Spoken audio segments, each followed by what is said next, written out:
jalaltii dagutti dhageettiin himattee daddachaheeraati baalamanuu qabee abbaan daddachaati naafisii kammoo hunu eega walitti.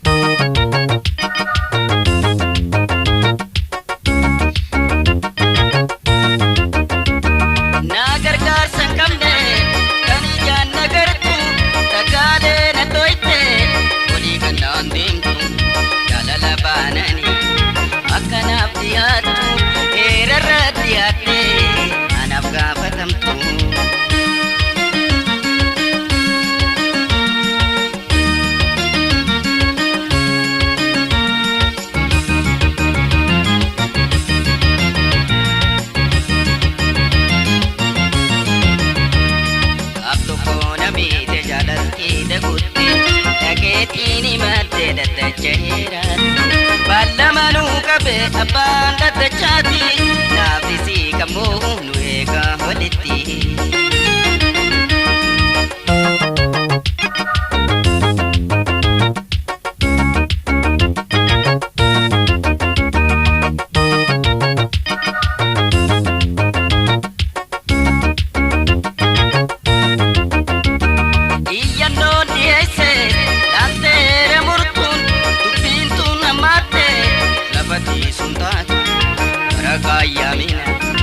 Asii barreeffamtu geessitii irra kaayee akkasiif dhiyaatu.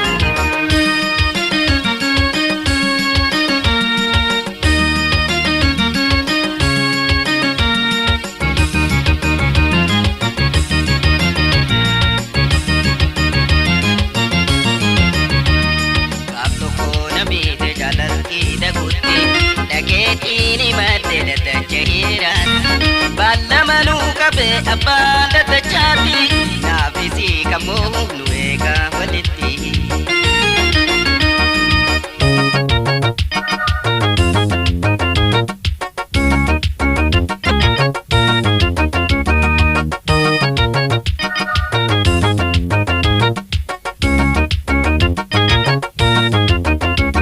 Barbaadeetiin argee bakka isiin jirtu waraqaarraan kaa'ee odoo isiin loltu babdattee loltu waan hafiin dhiyaattu yoo dhiyaachuu baatte yeroo naanaa qabdu.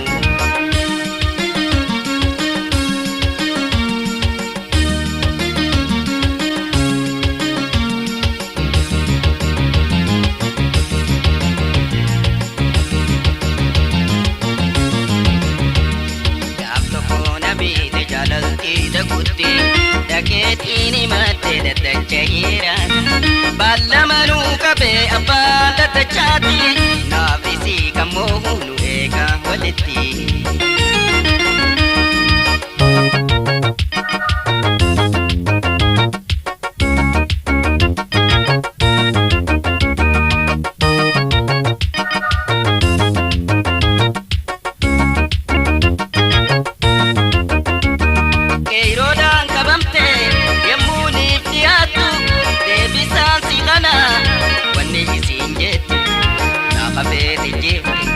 Kanis marachitu yoo ragaa qabaate ana dhiyeeffatu.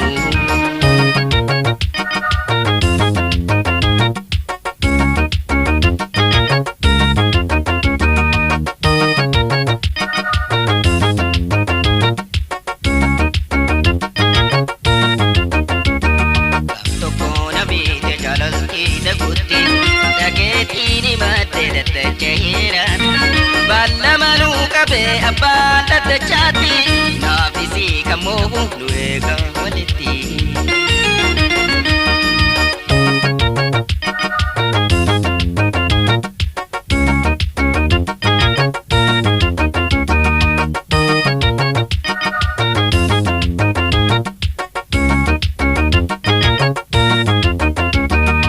Adabnaa suurakkoon ragaa baanaanitti dubbii keessa barree badii dubditeeti ni dabarsine gama keenyaan nuti hidhamtee ateessu amma umrii si